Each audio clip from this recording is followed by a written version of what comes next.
Hello, नमस्कार, आदाब, सत श्री अकाल और अस्सलाम वालेकुम। मैं मोहम्मद अहमद काज़मी लेकर आया हूँ आपका पसंदीदा कार्यक्रम आपके रूबरू। मीडिया स्टार वर्ल्ड न सिर्फ आपको पॉलिटिकल और सियासी खबरें देता है, बल्कि कुछ समाजी जिम्मेदारी के तौर पर एजुकेशन और हेल्थ के सिलसिले में भी कुछ प्रोग्राम आप तक पहुँचाता है। एजुकेशन हर फैमिली में, हर परिवार में बच्चों की एजुकेशन बहुत ही इम्पॉर्टेंट होती है। बल्कि अगर ये कहा जाए तो शायद गलत ना हो कि हर इंसान अपने आने वाली नस्ल को बेहतर देखना चाहता है और वही ज़िंदगी का मकसद होता है। लेकिन इसमें कहीं कहीं ऐसी गलतियां हो जाती हैं कि फ़ैसला लेने में चूक हो जाए और उसका नतीजा ज़िंदगी भर उस बच्चे को, जो बड़ा होकर के फिर ज़िंदगी अपनी चलाता है, तो उसमें कहीं ना कहीं कमी रहने के भी इम्कान होते हैं। अभी इस वक्त देश भर में एग्ज़ाम चल रहे हैं 10वीं और 12वीं क्लास के, और इन सब बच्चों को एक बड़ा सवाल जो उनके सामने रहता है एग्ज़ाम देते हुए भी कि व्हाट नेक्स्ट, आगे हम क्या करें, हम कौन सी स्ट्रीम में जाएं, कौन से सब्जेक्ट्स लें ताकि हम ज़िंदगी में तरक्की हासिल कर सकें। मेरे साथ आज शिक्षा विशेषज्ञ एजुकेशनिस्ट अबसार अलवी साहब हैं, जो हमें अब से पहले भी बताते रहे हैं एजुकेशन में किन चीज़ों का ख्याल रखना चाहिए। अबसार अलवी साहब, आपका वेलकम है मीडिया स्टार वर्ल्ड में। आप ये बताइए कि इस वक्त, जिस वक्त हम ये प्रोग्राम दे रहे हैं, इस वक्त बहुत से बच्चों के जहन में एक बड़ा सवाल है और पेरेंट्स के जहन में भी कि आगे क्या, 10वीं के बाद क्या, 12वीं के बाद क्या, किस तरह से फ़ैसला लें कि किस कैरियर में अच्छा कोई कोर्स कामयाबी की तरफ वो बढ़ सकें। उस सिलेक्शन के वक्त में किन चीज़ों का ध्यान रखना चाहिए, आप बताइए ताकि हमारे जो देखने वाले हैं स्टूडेंट्स और पेरेंट्स इसका फ़ायदा उठा सकें। शुक्रिया काज़मी साहब। देखिए, ये एक 10th क्लास के बाद बच्चों में एक ये परेशानी आ जाती है कि हम कौन सी स्ट्रीम चूज़ करें, साइंस लें कि कॉमर्स लें कि ह्यूमैनिटीज़ लें। ह्यूमैनिटीज़ जिसको आज ह्यूमैनिटीज़ कहते हैं, पहले इसको आर्ट साइड कहा जाता था, जी। अब इनको ह्यूमैनिटीज़ कहते हैं। तो ये 3 हिस्से हुआ करते थे जिसमें लोग अपने सब्जेक्ट चूज़ कर लेते थे। बेहतर एडवाइस बच्चों के लिए ये है और पेरेंट्स के लिए ये है कि वो 8th क्लास के बाद ही अगर आईक्यू टेस्ट अटेम्प्ट करें, जैसा कि कुछ स्कूल करते हैं। जो बड़े बड़े स्कूल हैं उनमें ये होता है कि बच्चा जैसे ही 8th क्लास पास करता है तो उनका आईक्यू टेस्ट होता है। और आईक्यू को थोड़ा सा और आसान बता दीजिए, क्या है वो? एक जो पेरेंट्स पढ़े लिखे नहीं है उनको जी इंटेलिजेंस क्वोशेंट एक टेस्ट होता है जिसमें ये पता लगाया जाता है कि उस बच्चे का पोटेंशियल क्या है, उसकी अहलियत क्या है, वो किस फील्ड में जा सकता है, किस सब्जेक्ट में जाने में वो आसानी होगी और जिसमें तरक्की करेगा। और उसमें भी प्रायोरिटाइज किया जाता है कि भाई पहली चॉइस इसकी ये हो सकती है, दूसरी चॉइस इसकी ये हो सकती है। जी। ये साइंसेज में जा सकता है, मेडिकल साइंसेज। ये हमारे ज़माने में नहीं होता था। नहीं होता था, बिल्कुल तुक्का होता था। बिल्कुल तुक्का या तो बच्चे की पसंद किसी भी दोस्त की वजह से, किसी की कहने की वजह से, या मार्क्स देख करके लोग सजेस्ट कर देते थे कि जी। तो अब ये जैसे ही वो 10th class 8th class pass करते हैं बच्चे, तो उसमें कायदे से उनका एक आईक्यू टेस्ट होना चाहिए और उसमें जो करियर काउंसलर्स हैं वो उन बच्चों को सजेस्ट करते हैं कि इनके लिए बेहतरीन चॉइस ये हो सकती है, पहली चॉइस ये हो सकती है और दूसरी चॉइस ये हो सकती है। वो उसमें तो बिल्कुल साफ बच्चे अपना आप को डिसाइड कर लेते हैं। कुछ बच्चे ऐसे होते हैं जो पहले से उनका एक मेकअप है, उन्होंने अपना माइंड मेकअप किया हुआ है कि हमें यही करना है और वो उस फील्ड में चले जाते हैं। अच्छा, अब आज के ज़माने में बिल्कुल चीज़ें बदल चुकी हैं। एक फील्ड में, एक स्ट्रीम में सैकड़ों सब डिविजन्स हैं, ब्रांचेस हो गई हैं नॉलेज की। अब मेडिकल साइंस में बहुत सारी ब्रांचेस हो गई हैं, इंजीनियरिंग में बहुत सारी ब्रांचेस हो गई हैं, इवन ह्यूमैनिटीज़ में भी बहुत सारी ब्रांचेस हो गई हैं। तो अब अगर यहाँ पर इसका मतलब ये हुआ कि the more choices, the more you are likely to make a mistake. Yes, वो ज़्यादा कॉम्प्लेक्स होता है। ज़्यादा कॉम्प्लेक्स है। जब ज़्यादा चॉइस होती है तो आपके ये चांसेस हैं कि आप मिस्टेक करेंगे ही करेंगे। इसलिए एक्सपर्टीज़ की एडवाइस लेना बहुत लाजमी है। जी। और हम वही कोशिश कर रहे हैं आप लोगों को बताने जी, के जी, लिए जी। और अबसार अलवी साहब हमारी इसमें मदद कर रहे हैं। यही समझना और फैसला लेना बहुत ही अहम है। जी जी। और एक कहा भी जाता है कि million minds are spoiled in India. बहुत ज़हीन बच्चे भी उनको हम बर्बाद होता देखते हैं कि वो किसी अच्छी फील्ड में नहीं जा सके। अब ये होने लगा है कि जब आप 8th क्लास में अगर डिसाइड कर लेते हैं तो आपके लिए चॉइसेस आसान हो जाती हैं। 10th के बाद अब ज़्यादातर चीज़ें मैटर करती हैं कि आपके मार्क्स कितने आए हैं। अगर आप 90 अबव ले आए हैं तो आपको शायद साइंस में कहीं जगह मिल जाए। अगर आप 85 के आसपास लाए हैं तो आपको कॉमर्स स्ट्रीम में मिल सकती है जगह। और अगर आप उससे नीचे आए हैं तो फिर आपके पास कोई चॉइस नहीं है सिवाय इसके कि ह्यूमैनिटीज़ में आप चले जाएं। तो ये 3 चॉइसेस हैं। तो मैं कोशिश ये करूँगा कि देखिए साइंस में आजकल जो ज़्यादा चॉइसेस आ गई हैं या ह्यूमैनिटीज़ में जो चॉइसेस आ गई हैं या आपके ह्यूमैनिटीज़ में और कॉमर्स में जो भी जहाँ भी चॉइसेस आ गए, मैं उसका एक थोड़ा सा रेफरेंस आपको देता हूँ। देखिए साइंसेस में पहले पीसीएम और पीसीबी होते थे। अब हमारे पास इंफॉर्मेशन टेक्नोलॉजी और हमारे पास इंफॉर्मेशन प्रैक्टिसेस, ये 2 ब्रांच और आ गई। इसके साथ इलेक्ट्रॉनिक्स भी ऐड हो गई, यानी आप इनको भी चूज कर सकते हैं। इसके बाद ये 10th के बाद, ये 10th के बाद, जी जी जी। और इसके बाद देखिए आप अगर आप ह्यूमैनिटीज़ में जाना चाहते हैं तो आपके लिए पहले तो ये होता था कि sociology, history, geography, psychology, philosophy, ये सब सब्जेक्ट हुआ करते थे। अब आप जर्नलिज्म, लिटरेचर और सोशल वर्क भी ऐड हो गया इसमें, उसकी भी सब ब्रांचेस बहुत ज़्यादा हो गए हैं। अच्छा, इसके अलावा कॉमर्स में जॉब अपॉर्चुनिटीज़ भी बहुत ज़्यादा होने लगी हैं। तो पहले ये होता था कि भाई थोड़ी सी एक सिर्फ ज़्यादा से ज़्यादा आप अकाउंट बन जाएं। अब आपके पास है इन्वेस्टमेंट बैंकिंग है, चार्टर्ड अकाउंटेंट्स हैं, फाइनेंशियल एडवाइजर्स हैं, कंपनी सेक्रेटरीज हैं, यानी ये सब डिवीज़न बहुत सारे हो गए हैं और आप जॉब अपॉर्चुनिटीज़ भी हो गई हैं। अच्छा, इसमें ये कोई ज़रूरी नहीं है कि 10th के बाद होता क्या है कि बच्चों को फोर्सफुली पढ़ने के लिए मजबूर नहीं करना चाहिए कि नहीं तुम्हें इंजीनियर बनना है या तुम्हें डॉक्टर बनना है या तुम्हें ये बनना है। आजकल हम ये देखते हैं कि हमारे यहाँ बहुत सारे 10th के बाद भी कुछ एम्प्लॉयमेंट सेंट्रिक कोर्सेज शुरू हो गए हैं। तो बजाय इसके कि आप उनको ज़बरदस्ती करें पढ़ने के लिए किसी मजबूरी की वजह से, मान लीजिए कि फाइनेंशियल कंस्ट्रेंट है या बच्चे का दिल नहीं लगता है पढ़ने में, तो आप ये उसको फोर्स न करें कि नहीं साहब आपको आगे पढ़ना ही पढ़ना है। अगर उसका दिल नहीं है पढ़ने का या उसकी ये ख्वाहिश नहीं है कि हम जो है बहुत हायर स्टडीज़ के लिए जाएं या कोई फाइनेंशियल प्रॉब्लम है, तो उसमें ये उसके लिए ITI यानी इंडस्ट्रियल ट्रेनिंग इंस्टीट्यूट में भी बहुत सारे टेक्निकल और नॉन टेक्निकल कोर्सेज हैं जो आपको आपकी चॉइसेस के हिसाब से ले जा सकते हैं। मेरा मानना यह है काज़मी साहब कि आपकी हॉबी अगर आपका कैरियर और आपका पैशन अगर आपका कैरियर बन जाए, you never feel bored in through out the life. Definitely, बिल्कुल। आप उसमें पैशनेटली इन्वॉल्व रहते हैं हमेशा। बिल्कुल।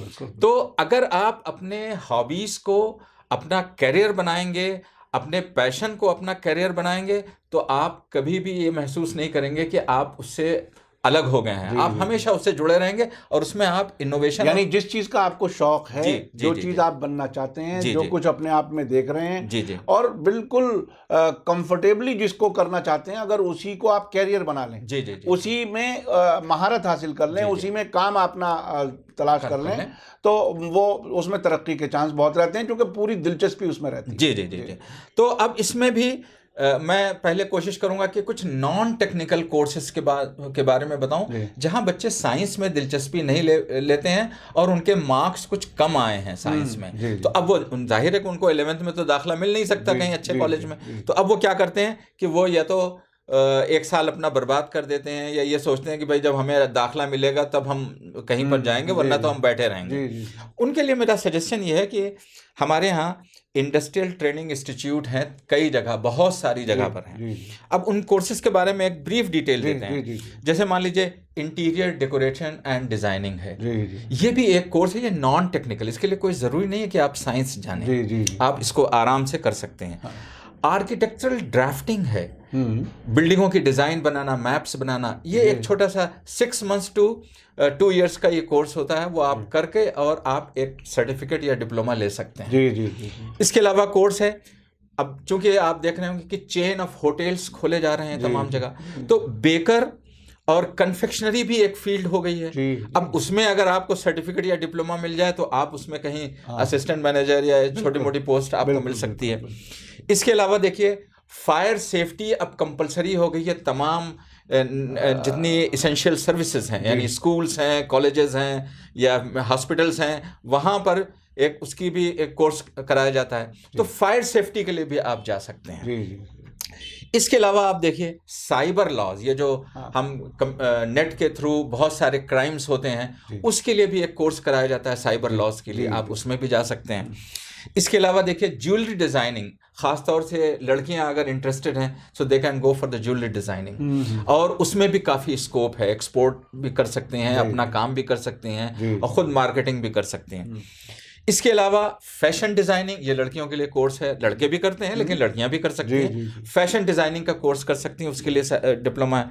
अच्छा, फिर इसके बाद देखिए आप ये सारे कोर्सेज 10th के बाद ये 10th के बाद कर सकते हैं। जी। अब देखिए सर्टिफिकेट इन फूड सर्विसेज के फूड सर्विसेज के लिए भी कुछ कोर्सेज हैं, वो कर सकते हैं।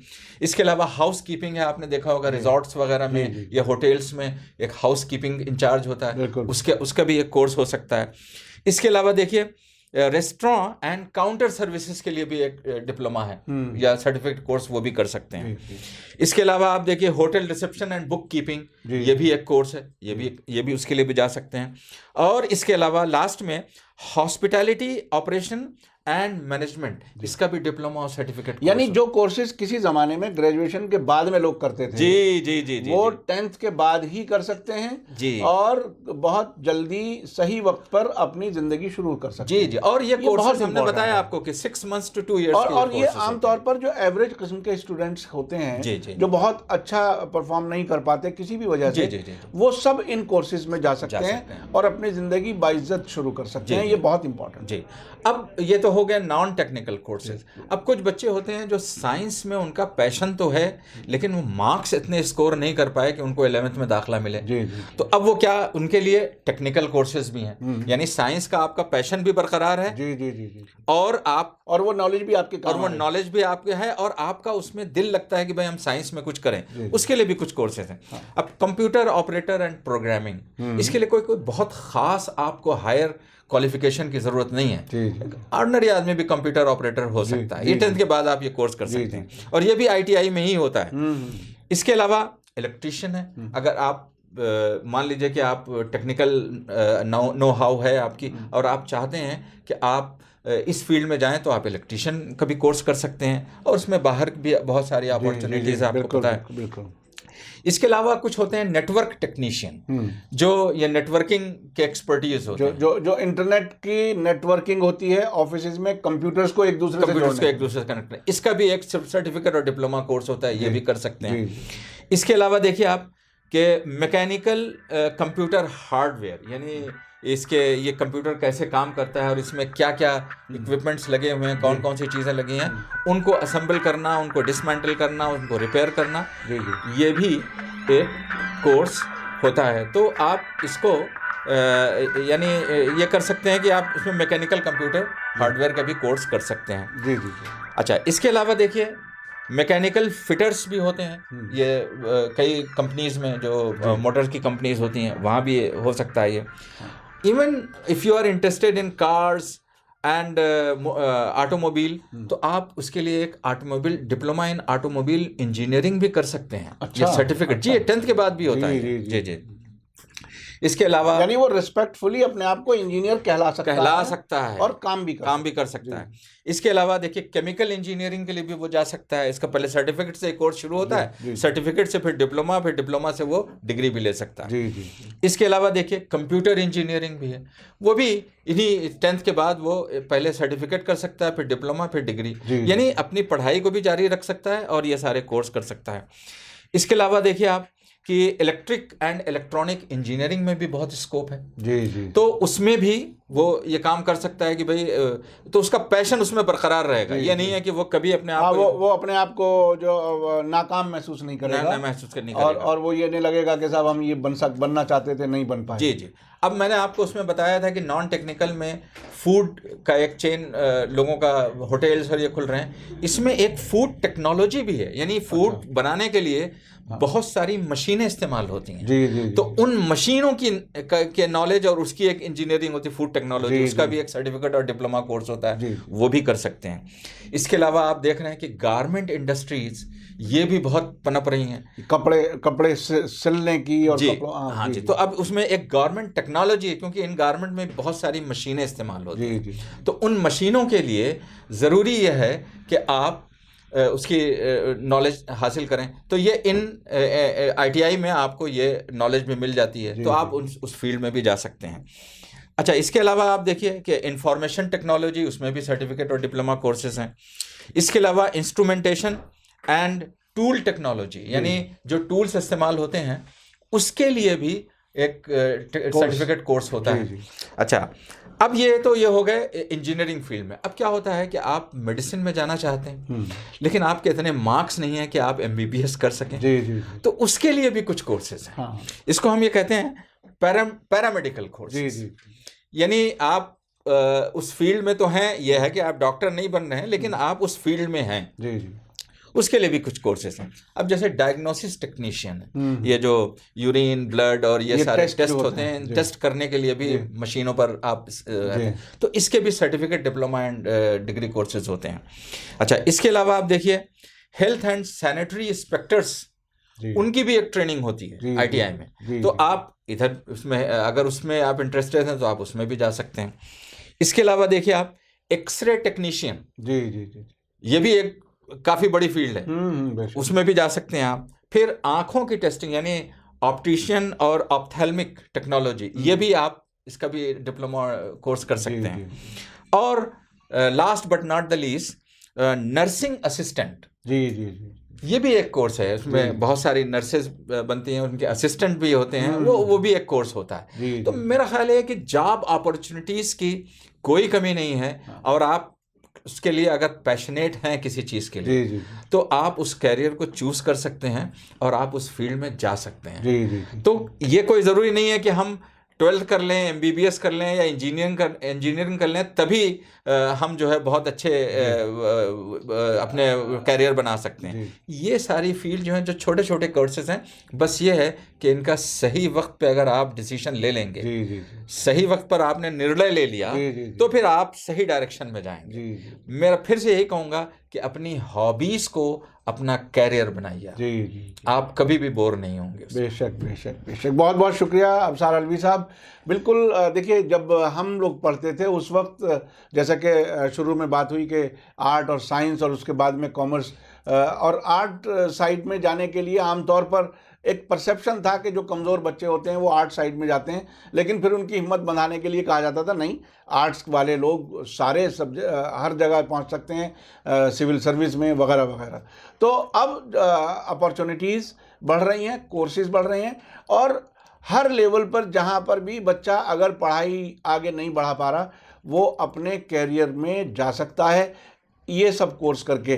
बहुत बहुत शुक्रिया अबसार अलवी साहब, आपने बहुत ही अहम इंफॉर्मेशन आपने दी, जिससे कि पेरेंट्स और जो स्टूडेंट्स हैं उनको सभी को फ़ायदा होगा। इसी के साथ मुझे दीजिए इजाज़त। धन्यवाद, शुक्रिया। जय भारत, जय हिंद।